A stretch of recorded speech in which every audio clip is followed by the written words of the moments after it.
Turkiyada 40 dan ortiq o'zbekistonlik charter reysdan qolib ketdi. Aybdor kim? O'zbekiston Ukrainaning qizil ro'yxatiga tushdi. Bolalar yaqinlari hamrohligida namoz o'qish uchun erkin kelib ketishlari mumkin. Ichki ishlar vazirligi karantindan so'ng majlislarda namoz o'qish uchun hech qanday cheklov bo'lmasligini ma'lum qildi. Umumiy kasallanganlar soni 25 mingdan oshdi. Bu 7 kunda 5 mingdan ortiq kasallanish qayd etildi degani. Turkiyada 40 dan ortiq o'zbekistonlik charter reysdan qolib ketdi. Aybdor kim? Turkiyaning Istanbul shahrida shu yilning 16 va 30-iyul kunlari Turkish Airlines aviakompaniyasi tomonidan tashkil etilgan charter reysda jami 42 o'zbekistonlik yo'lovchi parvozdan qolib ketgan. Ayrimlarning yuklari esa Toshkentda egalarini kutmoqda. Bugun kun o'z tahririyatiga bo'ladigan murojaatlar orasida antiqasiga duch keldi. Turkiyaning Istanbul shahridan yo'llangan bu murojaatda bir necha 10 nafar o'zbekistonlik fuqaro charter reysga chipta xarid qilgani holda reysdan qolib ketganini ma'lum qilingan edi. Charter reysga navbat kelgani haqida qo'ng'iroq qilib xabar berilgan. Falon joydan chipta olish kerakligini aytilgan. Borib $500 atrofida pulini to'lab chipta olgan. Aeroportda ro'yxatdan o'tgan. Chegara postida Turkiyadan ketgani qayd qilinib, muhr bosilgan. Ayrimlarning chiptasidagi talon qismi ham yirtib olingan holda reysdan qolib ketishgan. Shunday bo'lishi mumkinmi degan ta'jubda murojaatni imkon qadar o'rganishga qaror qildik.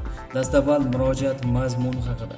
Bizga taqdim etilgan audio yozuvlar, suratlar va videolavhalarda ko'rinishicha 30-iyul kuni Istanbul yo'nalishi bo'yicha Turkish Airlines aviakompaniyasi tomonidan charter reys amalga oshirilgan.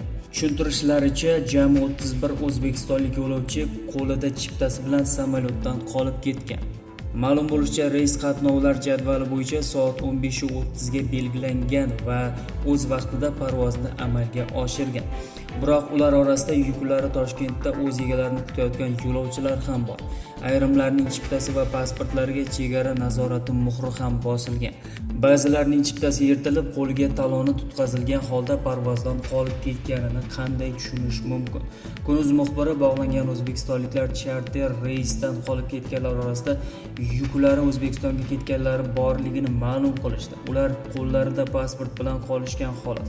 Vaholanki ular orasida konsullik qo'ng'irog'idan keyin $516 ga chipta olib, o'z vaqtida aeroportga borganlar ham bor. Turli yo'lovchilar tomonidan taqdim etilgan audio yozuvlarda ta'kidlanishicha, ular jazo to'lovini Turkiya migratsiya qonunchiligini buzgani uchun to'lanadigan jarima amalga oshirish uchun navbat kutib turgan vaqtlarda aviakompaniya vakili kelib samolyot uchib ketganini ma'lum qilgan. Ularga ko'ra, konsullik ro'yxatiga kirmagan yo'lovchilar ham kelib $480 dan chipta xarid qilib O'zbekistonga ketishga muvaffaq bo'lgan. Tahririyatda shunday yo'l bilan ketgan yo'lovchilardan birining yaqini bildirgan xabarnoma mavjud. Qolaversa, murojaatchilar samolyotdagi o'rindiqlardan ortiqcha chipta sotilganini ham iddao qilishmoqda. Istanbul aeroportida ro'y bergan holat bo'yicha izoh olish uchun Turkish Airlines'ning Toshkentdagi vakolatxonasi vakili bilan bog'landik hamda bir necha savollar bilan murojaat qildik. Uning javoblari quyidagicha bo'ldi. Turkiyadagi o'zbeklarni evakuatsiya qilish bo'yicha charter reys ro'yxatiga aviakompaniyaning umuman aloqasi yo'q. Ro'yxat bo'yicha yo'lovchilarga qo'ng'iroq qilish va aeroportga kelishi, chipta xarid qilishlarini nazorati O'zbekistonning Istanbuldagi bosh konsulligi vakolatiga kiradi. Murojaatchilar ta'kidlaganidek, charter reysga chiptalar faqat konsullik taqdim etgan ro'yxat bo'yicha sotiladi. Ro'yxatga kiritilmagan fuqarolarga chipta sotilmaydi. Aviakompaniya vakilining aytishicha, konsullik vakili ro'yxatga kiritilganlar yetib kelmagan taqdirda boshqa fuqarolarga chipta sotishga ruxsat berishi mumkin. Evakuatsiya maqsadida tashkil etilgan charter reyslar belgilangan vaqtida amalga oshiriladi. Ularni kechiktirish imkoni yo'q. Maxsus buyurtmali charter reyslargina buyurtmachi istagan vaqtidagina parvoz qilishi mumkin xolos. Chiptalarning ro'yxatga olinishi, pasportlariga muhr bosilgan, hatto chiptaning samolyotga chiqish taloni yirtib olingani holda qolib ketgan yo'lovchilar holati esa alohida o'rganilishi kerak. Shu bilan birga 16-iyulda qolib ketgan 11 yo'lovchining barchasi bir necha kundan so'ng xavfsizlik xodimlari tomonidan shifoxonaga, keyin chet elliklar saqlanadigan punktga olib borilgan. Ularning ichidagi ayollar O'zbekistonga yuborilgan, biroq 6 nafar o'zbekistonlik erkak Istanbuldan 1000 kilometr uzoqda hamon saqlab turilgani aytilmoqda. Murojaatchilarning alohida uqtirishlaricha, ushbu charter reyslarni nazorat qilish mas'uliyati O'zbekistonning Istanbuldagi bosh konsulligi zimmasida bo'lsa, 16 va 30-iyul kungi charter reyslarda konsullikning biror xodimi bo'lmagan. Kunuz muxbiri ayni holatga oydinlik kiritish maqsadida O'zbekistonning Istanbuldagi bosh konsulligining Telegram sahifasiga murojaat qildi, biroq hozircha javob bo'lganicha yo'q. Shu bilan birga bugungi kunda Turk havo yo'llari tomonidan tashkil etiladigan navbatdagi Istanbul-Toshkent-Istanbul reysi 14-avgustda amalga oshirilishi inobatga olinsa, aeroportda qolib ketgan o'zbekistonliklarga bu muddat davomida kim tomonidan qanday yordam ko'rsatiladi degan savol hamon ochiq qolmoqda. O'zbekiston Ukrainaning qizil ro'yxatiga tushdi. Ukraina Sog'liqni saqlash vazirligi Covid bilan bog'liq vaziyat murakkablashayotgan mamlakatlar kiritilgan qizil hudud ro'yxatini kengaytirdi. Unga 120 ta davlat kiritildi. 1-avgustdan boshlab Ukrainada davlatlarning yashil va qizil toifaga ko'ra yangilangan ro'yxati kuchga kirdi. U ro'yxatga ko'ra fuqarolar u yoki bu davlatdan qaytganda yo karantinga olinadi, yo test topshirish bilan kifoyalanadi. Ukraina qizil ro'yxatga so'nggi 14 kun ichida har 100 ming aholiga to'g'ri keladigan yangi holatlar soni Ukrainadagi ko'rsatkichdan oshgan mamlakatlar kiritilgan. Bundan tashqari oxirgi 14 kun ichida kasallanganlar sonining ko'payishi 30% ga oshgan mamlakatlar ham ushbu ro'yxatga kiritilgan. Yashil hudud mamlakatlari qatoriga Ukrainadan tashqari Shvetsiya, Portugaliya, Xorvatiya, Belarus, Buyuk Britaniya, Turkiya, Sloveniya, Misr va Italiya kirgan.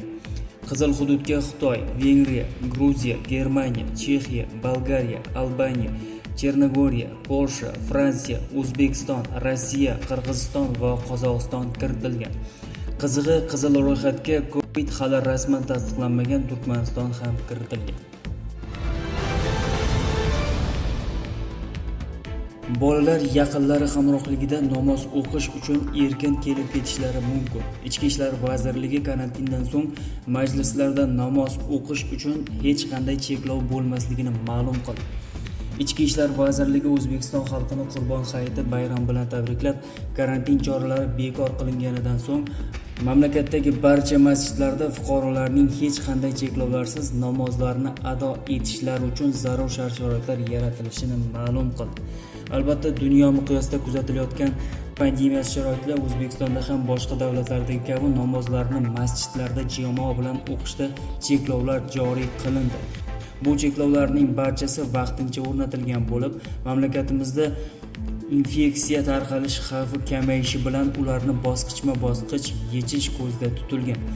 Jumladan, karantin choralari bekor qilingandan so'ng O'zbekistondagi barcha masjidlarda fuqarolarning hech qanday cheklovlarsiz namozlarni jamoa bilan ado etishlari uchun zarur shart-sharoitlar ta'minlanadi, deyiladi Ichki ishlar vazirligi xabarida. Shu o'rinda Ichki ishlar vazirligi masjidlarga voyaga yetmagan fuqarolar va bolalarning o'z ota, aka-uka va yaqinlari, qarindoshlari hamrohligida namoz o'qish uchun erkin kelib ketishlari mumkinligini eslatib, bunga qonunchilikda hech qanday taqiqlar mavjud emasligini alohida ta'kidlab o'tgan. Qayd etilishicha, vazirlik fuqarolarning din erkinligi sohasidagi huquqlarini himoya qilishda hamda ushbu yo'nalishda biror bir qonunga zid to'siqlar va sun'iy cheklovlar o'rnatilishiga qarshi kurashda davom etadi. Eslatib o'tamiz, Respublika maxsus komissiyasi qarori bilan 2020-yil 10-iyuldan e'tiboran 1-avgustga qadar diniy tashkilotlar, jumladan masjidlar faoliyati to'xtatilgan edi. Keyinroq maxsus komissiyaning 26-iyuldagi qarori bilan karantin cheklovlari 15-avgustga qadar uzaytirilgan.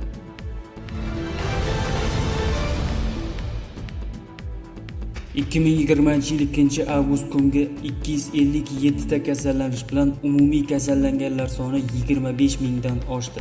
Bu 7 kunda 5 mingdan ortiq kasallanish qayd etildi degan. Ayni paytda vatanimizda kasallanganlar 25.040 ta, sog'ayganlar 15.299 ta, ya'ni 61%.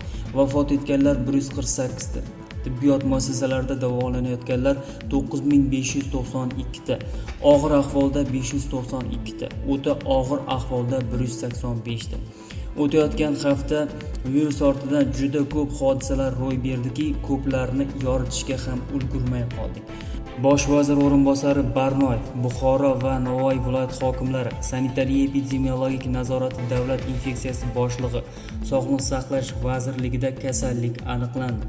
Qoraqalpog'iston yuqori kengashi raisi, Moliya vaziri o'rinbosari, Toshkent viloyat sudi sudyasi, Qonliko'l tumani hokimi vafot etdi.